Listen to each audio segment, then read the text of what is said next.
JWC पारां Khairpur press club का मरियम तोब ताईं एहतजाजी रैली कढी वई आहे। इन रैली में सिविल सोसाइटी, आम मानू, शायर, अदीब तोड़े औरतुन जो एक वडो अंग मौजूद है। अचो त हिन रैली में शरीक मानुन सा गाल बोल करूँ था तो उन्हनि जो सिंध के अमन अमान तोड़े प्रिया कुमारी के अगवा वारे मामले बाबत कहिड़ो मौक़िफ़ है। प्रिया कुमारी जो कारण तव्हांखे सॼी दुनिया के खबर है, सियासी पावर है, हर मानू समझी सके तो।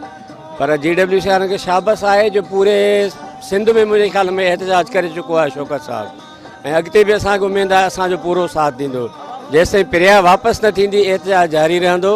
मां उन मीटिंग करे आयो आहियां होम मिनिस्टर सां, IG साहब सां, उन्हनि असांखे पूरो उम्मीद ॾेखारी आहे। पर तंहिं हूंदे बि असांजा एहतजाज जारी रहंदा जेसिताईं प्रिया वापस न ईंदी। प्रिया अमजद साहब चए तो ज़िंदा है, यो उनजो बयान है, उते भी यह गाल कई, या उते भी गाल कई तो बिल्कुल प्रिया तव्हांखे जल्द वापस कंदासीं। जंहिंमें तनवीर तुंजो साहब हो, अमजद साहब हो, जावेद जिस्कानी साहब हुआ, IG गुलाम नबी हो, होम मिनिस्टर ज़िया लंजार साहब हो। उन्हें चयो आहे त जल्द असां तव्हांखे प्रिया वापस कराए ॾींदासीं। इहा हुकूमत जी नाअहली आहे त हिन महिल ताईं इन मासूम न्याणीअ खे बाज़ियाब न करायो वियो आहे ऐं 3 साल गुज़री चुका आहिनि। हिन जी माउ जेका आहे उहा पंहिंजे न्याणीअ जे लाइ तड़पी रही आहे। अॼु ही खैरपुर में JWC जो एहतजाज आहे।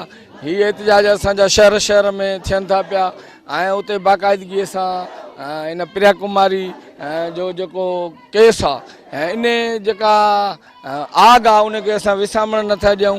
असां चाहियूं था त इन इशूअ खे जॻायूं अचूं, हुकूमत ते प्रेशर ठाहियूं त जीअं इहा न्याणी आज़ाद थी पंहिंजे अमर जे झोलीअ में पहुचे। JWC मुख़्तलिफ़ शहरनि में मुसलसिल एहतजाज करे रही आहे ऐं प्रिया कुमारी जी जेसिताईं बाज़ियाबी न थींदी ओसी ताईं असांजा ही धरना, ही रैलियूं, ही असांजूं जारी रहंदियूं। पहिरियां जॾहिं ख़ासि करे अदबी तंज़ीमूं कंहिं मामले जे लाइ उथंदियूं हुयूं न त तक़रीबन वॾनि जेके ऐवान आया उन्हनि जे कन ते बि जूं चुरणु शुरू कंदी। पर मूंखे ॾाढो अफ़सोस सां चवणो थो पवे, मां कारकुन आहियां अदबी संगत खैरपुर जो, मूंखे ॾाढो ॾुख थो थिए त एहतजाज जो जेको असुली मक़सदु आहे ॼण मरी चुको आहे। इहो उन दौर खां थियो आहे जंहिं दौर खां मुशरफ एहतजाज खे अहमियत न ॾिनी। उन खां पोइ कंटिन्यू कयो, ईअं सम्झो त जे रिवाज पइजी वियो त एहतजाजनि खे न मञो, ॾिसो भरियो ठीकु हलियो, न त पहिरियां ईअं थींदो तव्हां त मीडिया सां वाबस्ता आहियो त 2 एडिटोरियल अची वेंदा हुआ त सुप्रीम कोर्ट जेको आहे सो या हाई कोर्ट एक्शन खणंदी हुई। हींअर टेक्नोलॉजी जो दौर आहे। प्रिया कुमारी हेतिरे मुल्क में, हेतिरे इलाइक़े में गुम आहे, ख़बर नथी पवे। इहो असल में छा आहे, बेहिसी आहे इंतज़ामिया जी, सीधी ॻाल्हि आहे, इंतज़ामिया जी बेहिसी आहे। या छो नथा हू भला उन में इंट्रस्टेड थियनि? आख़िर सबबु छा आहे?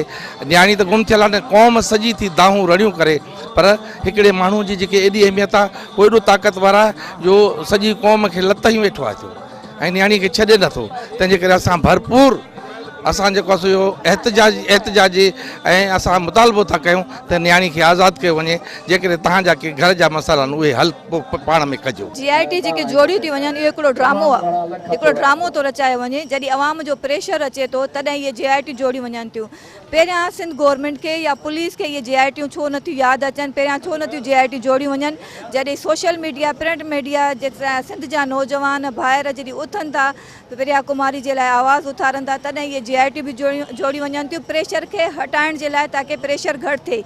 जॾहिं पुलिस खे ख़बर आहे त प्रिया कुमारी कंहिं वटि आहे त पोइ प्रिया कुमारी बाज़ियाब छो नथी थिए? त इन मां इहो ज़ाहिर थिए थो त पुलिस बेबस ऐं लाचार आहे। जीअं असां हमेशह चवंदा ईंदा आहियूं त पुलिस वॾेरनि जी ग़ुलाम आहे ऐं उन्हनि जी सिर्फ़ु नौकरी ॾिए थी ऐं चंद माण्हुनि खे तहफ़ुज़ ॾिए थी। क्रिमिनल माण्हुनि खे जेको आहे उन्हनि खे जेको आहे तहफ़ुज़ ॾिए थी ऐं जेको आहे आम शहरी जेका आहिनि उन्हनि खां पुलिस खां गैर महफ़ूज़ आहिनि। या त इन मां असां ईअं ई चई सघूं था त पुलिस बि इन्वॉल्व आहे इन केस में, इन जे करे प्रिया कुमारी बाज़ियाब नथी थी सघे। त असांजो मुतालबो आहे प्रिया कुमारी खे फौरी तौर ते बाज़ियाब कयो वञे। पूरी सिंध में हिकिड़ी बेचैनी आहे, हर माण्हू तव्हां हर वॉल ते ॾिसो हिकु ई मुतालबो हूंदो त प्रिया कुमारी खे बाज़ियाब कयो वञे, उनजी अमर सां उनखे मिलायो वञे। छा इहा आवाज़ हुक्मराननि जे कननि ताईं नथी पहुचे? छा IG सिंध जे कननि ताईं नथी पहुचे? चीफ जस्टिस ऑफ सिंध जे कननि ताईं नथी पहुचे? उनजो नोटिस छो नथो वरितो वञे? प्रिया कुमारी खे छो नथो बाज़ियाब करे वञे? जेके उन में माण्हू मुलविस आहिनि उनखे वाखो छो नथो कयो वञे? छा उहे कानून खां एॾा बालातर आहिनि, एॾा ताक़तवर आहिनि त कानून बि उन्हनि जे अॻियां बेबस ऐं लाचार बणियल आहे? कानून उन्हनि जे अॻियां लाचार ऐं बेबस हूंदो, पर सिंध जो अवाम जेको आहे न लाचार आहे कंहिंजे अॻियां, न बेबस आहे, न ग़ुलाम आहे। सिंध जो अवाम प्रिया कुमारी जे लाइ भरपूर जदोजहद करे रहियो आहे। JWC जी टीम जदोजहद करे रही आहे ऐं हर बार नंढो वॾो न्याणी जेका कोशिशि करे रही आहे त प्रिया कुमारी पंहिंजे वालदेन सां मिलायो, उनखे बाज़ियाब करायो। अगरि प्रिया कुमारी खे बाज़ियाब न करायो वियो त एतिजाज जा दायरा वधाईंदासीं। असां जेको हाईवे ब्लॉक कंदासीं, जेका उन्हनि जी दुखती रग आहे उन ते असां लत रखंदासीं, तॾहिं उन्हनि खे गवर्नमेंट खे बि अहसासु थींदो त पोइ ॾिसो त प्रिया कुमारी कीअं थी बाज़ियाब थिए। शऊर गैरतमंद अवाम जो इहो मुतालबो आहे त प्रिया कुमारी जेको आहे आज़ादु थियणु खपे, छो त प्रिया कुमारी सिंध जी न्याणी आहे ऐं असां शाइरनि अदीबनि प्रिया कुमारी जे लाइ इलाही लिखियो आहे ऐं लिखंदासीं हर फोरम ते, ऐं प्रिया कुमारी खे आज़ादु थियणु खपे। असां JWC जा थोराइत आहियूं, जंहिं इतिजाज रिकॉर्ड असां उन सां गॾु आहियूं। दर प्रिया कुमारी हिन वक़्तु काई गुजारत बणियल आहे जंहिंजे करे उन खे आज़ादु नथो कयो वञे।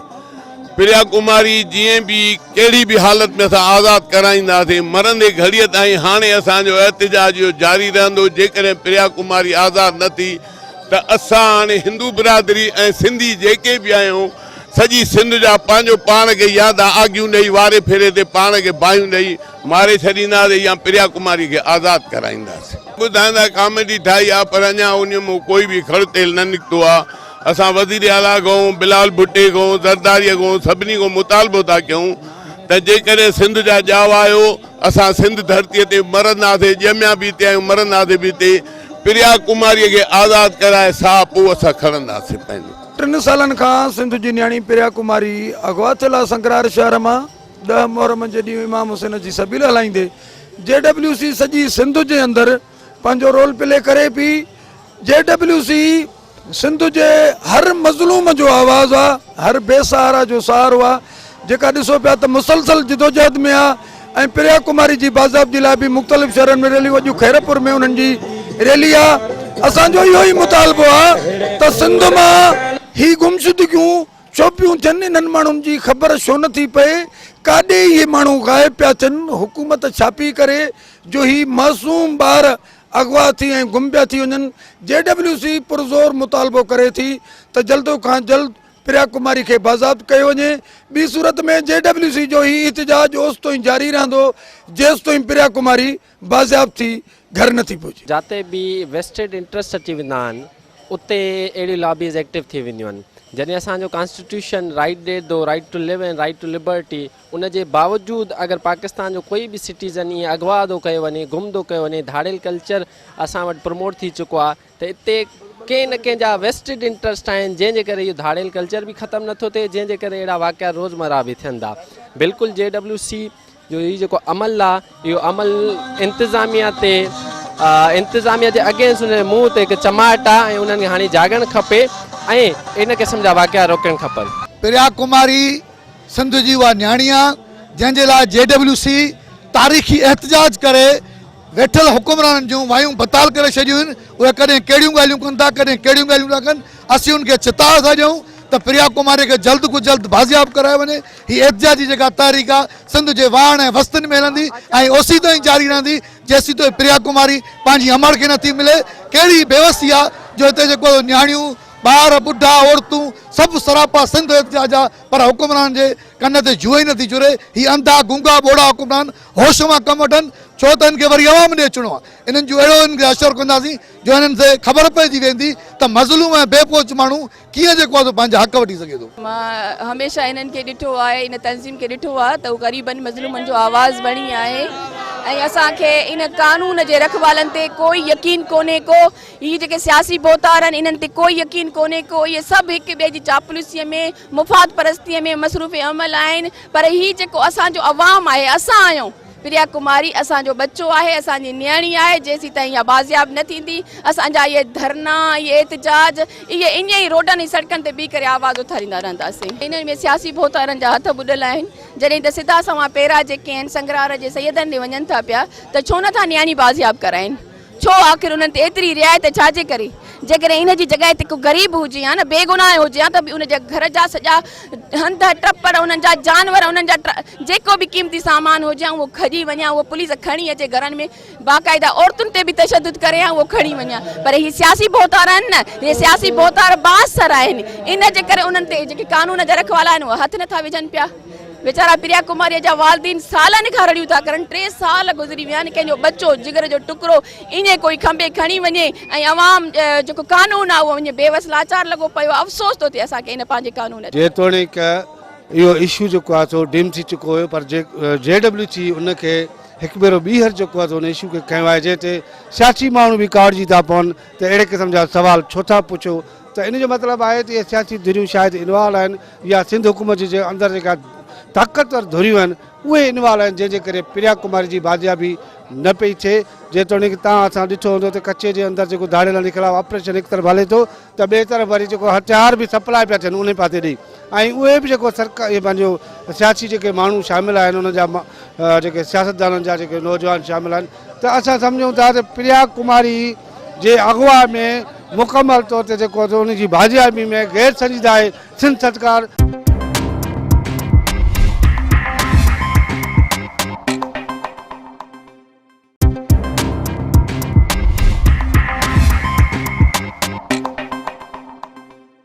जंहिंजे करे प्रिया कुमारी बाजियाब न पई थिए पर JWC इहो तय करे चुकी आहे त जेसिताईं प्रिया कुमारी बाजियाब न थींदी सॼी सिंध छा पर सॼे पाकिस्तान जे अंदरि एहतजाजी तारीख़ जारी रहंदी। बिल्कुलु ही टोपी ड्रामो ई सम्झूं था छो त GIT अॻु में बि जुड़ी चुकी आहे उन GIT बि को बि ॿूटो न मारियो तंहिंजे करे ही जेका GIT आहे उहा सिर्फ़ु माण्हुनि खे मुतमिन करण लाइ सिंध जे अवाम खे जेको शऊर वारे अवाम खे जेको आहे मुतमिन करण जी हिकिड़ी कोशिशि आहे बाक़ी संजीदगी असांखे हिन GIT में बि नज़र कोन थी अचे छो त GIT ठहे खे बि केतिरा ॾींहं गुज़री विया आहिनि पर हिन वक़्त ताईं जेको इलाइक़ो आहे जिते उनखे वञणु खपंदो GIT जे टीम खे उते अञा ताईं न पहुती आहे उन्हनि माण्हुनि खां पुछा न थी आहे शाह साहिब जिन जे मथां हेॾो वॾो इल्ज़ाम आहे उन्हनि खां अञा पुछाइणो ई शुरू न आहे कयो GIT त पोइ आख़िरकार GIT असांखे त काई उमेदु नज़र कोन थी अचे पर जेको सिंध जो जेको बाशऊर अवाम आहे उहो हिकिड़ो ॾींहुं ज़रूरु इंशाल्लाह मासूम प्रिया कुमारी खे बाजियाब कराए सघूं। असांखे तमामु घणो अफ़सोस सां चवणो पए थो त 3 सालनि जो वॾो हिकिड़ो टाइम आहे टाइम पीरियड आहे जेको गुज़री वियो आहे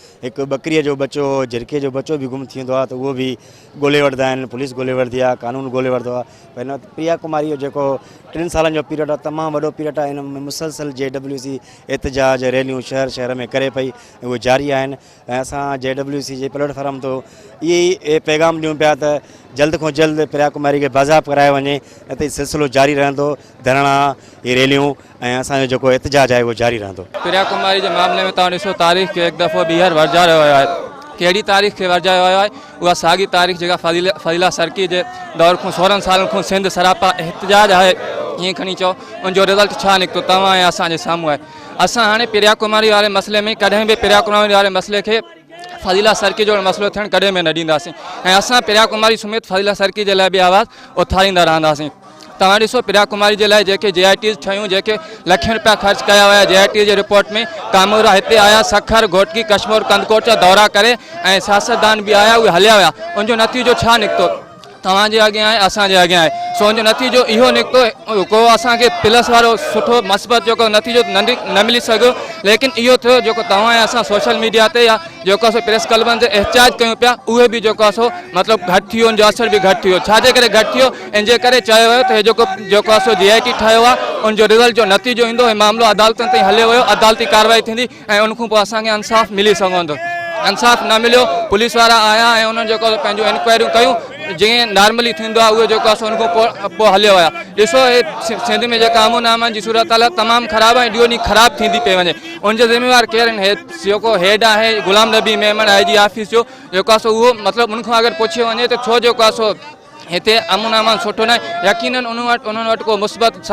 जवाबु न हूंदो आहिनि सवाल जो उनखां पोइ हिते तव्हां ॾिसो जेके कल्ह जेको आहे रिसेंटली वाक़ियो थियो जेके पुलिस प्रोटोकॉल में वीगो जे गाॾियुनि में हथियार मिलनि था पिया अगरि अहिड़ा वाक़िया मुस्तक़बिल में ईंदा रहंदा त यकीनन पोइ सिंध में जेको अमन अमान जो मसइलो आहे कीअं बहितर थी सघंदो यकीनन न थी सघंदो। JWC ऐं सिंधियत बि संगत सिंध जे मरकज़ी सॾ ते असां सभु हिते इकठा थिया मां ख़ैरपुर सिंधियत बि संगत शाख जो सेक्रेटरी आहियां। हाणे ॾुख जी ॻाल्हि इहा आहे त 2-2.5 सालनि खां मथे अरसो गुज़री चुको आहे पर प्रिया कुमारी जेका सिंध जी मासूम नियाणी आहे उनजी बाज़ियाबी लाइ किथे को नाम निशानी कोन थो मिले ऐं हीउ जेको JWC वारनि एहतजाज शुरू कयो आहे यकीनन मां सोचां थी ज़रूरु रंग लाहींदो ऐं इन जो क्रेडिट उन टीम ॾांहुं वेंदो जेका टीम हिन एहतजाज मुज़ाहिरे में सभ खां अॻु भरी आहे। मां सम्झां थो त सिंध में जेका अमन ऐं अमान जी सूरत हाल आहे उहा त मजमूई तौर ते एॾो बिगड़जी वई आहे जो हिकु आम शहरी बि अमन ऐं सुकून सां रही कोन थो सघे। हाणे इन ई सूरत हाल में ही 3 साल आहे जो सिंध जी मासूम नियाणी जेका आहे, जेका हिकिड़ी मासूम बेसम्झ नियाणी, उनखे अगवा कयो वियो आहे। 3 साल गुज़री विया आहिनि, समूरी सिंध एहतिजाज ते आहे, पर अञा ताईं उनजो कोई बि पतो कोन थो पइजी सघे। इन्वेस्टिगेशन टीमूं जुड़नि थियूं ऐं कमेटियूं ठहनि थियूं, पर पोइ बि सिंध जो इहो ई मुतालबो आहे। अॼु बि सिंधी अदबी संगत सिंध जे तरफ़ां समूरी सिंध जे अदीबनि इहो एहतिजाज नोट कराए रहिया आहिनि ऐं मुतालबो इहो ई आहे त प्रिया कुमारी खे फौरी आज़ादु कयो वञे, सिंध में जेका बेचैनी जी लहर आहे उनखे ख़तमु कयो वञे। साईं, हाणे जेकी टीमियूं जुड़ियूं आहिनि या जेका अॻु भराई थी आहे, उहा जेकॾहिं उहे सभु कमेटियूं या जॉइंट एक्शन कमेटियूं टीमूं जेके आहिनि, जेकॾहिं उहे घुर्बल नतीजो नथियूं ॾियनि ऐं प्रिया कुमारी पोइ बि आज़ादु थी नथी सघे, त पोइ त उन्हनि सभिनी इदारनि ऐं उन सभिनी जा जेके इंतिज़ामी अॻुवान आहिनि उन्हनि जी अहलियत ते हरफ़ ईंदो। ऐं ही जेका प्रिया कुमारी जे अगवा थियण सां जेका मुल्की सतह ते बल्कि आलमी सतह ते जेका असांजी बदनामी थींदी, उनजो अज़ालो पोइ कीअं करे सघंदासीं। हीउ जेको इशू उथियो आहे 2-2.5 सालनि खां, इहो हिकिड़ो डीपली इशू आहे। इनखे मुख़्तलिफ़ रंग ॾिना विया आहिनि, कंहिं महिल कहिड़ी तर्ज़ वरिती वई आहे, कंहिं महिल कहिड़ी तर्ज़ वरिती वई आहे। इन केस खे सबूतार करण लाइ जीअं हिकिड़ो फातिमा ॿोड़ो जो राणीपुर वारो हिकिड़ो केस थियो, उनखे बि घणी कोशिशि कई वई त उनखे बि ख़तमु कयो वञे, पर उहा ॿाहिरनि जी मीडिया वारनि जी सिविल सोसाइटी जो प्रेशर जे करे उहो केस अॻिते हलियो। उन में बि उहो लॻा पिया त उनखे बि कंहिं मंज़िल ते घटि कयूं, उनखे प्रेशर खे झको कयूं, उनखे थोरो लाइट कयो वञे पंहिंजे हिसाब सां, जीअं हुनखे रिलीफ मिली वञे। हे बि हिकिड़ो अहिड़ो ई इशू आहे, इनखे बि ईअं ई तर्ज़ ते हल करणु था चाहिनि त जीअं हिन जो प्रेशर घटिजे, इहा आज़ादु न थींदी। पोइ मुख़्तलिफ़ रंग ॾिना था वञनि, कंहिं महिल उनजे माउ जे मथां आङुर खॼी थी वञे, खई थी वञे, कंहिं महिल कहिड़ो इशू थो थिए। जेको उतां जा सैयद बादशाह आहिनि, उहे रियासत जा मालिक आहिनि। उहे असां त चऊं था इहे जेके सैयद बादशाह आहिनि, इहे त मां सम्झां थो रियासत खां बि ॾाढा आहिनि, छो त असां वटि हिकिड़ो चैनल जेको हले थो पियो ॾाढो ॾुखियो थो हले पियो, ख़ासि करे सिंध जे। इहे ई सारा इशूज़ आहिनि जेके असां त हाणे हिते जेको सॼी सोसाइटी खे ख़बर आहे, सॼी सिंध खे ख़बर आहे, पर सिंध छा, पर हाणे पूरे आउट ऑफ कंट्री में बि शयूं हली थियूं वञनि पंहिंजे सोशल मीडिया जे ज़रिए त असां सां छा थो थिए पियो।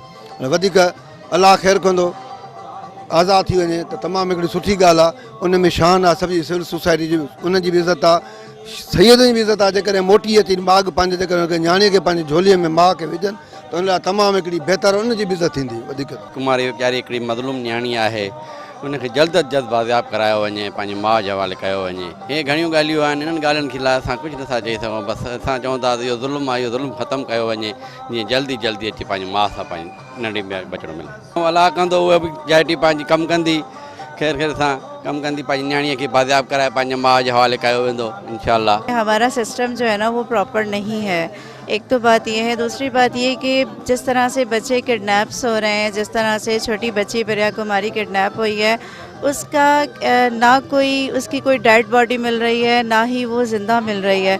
मतलब उसके ऊपर इतने एहतजाज हो रहे हैं, इतने लोग निकल आए रोडों पर, इतने टाइम से इशू ये क्रिएट हुआ है, लेकिन समझ नहीं आ रही आखिर मसला है क्या।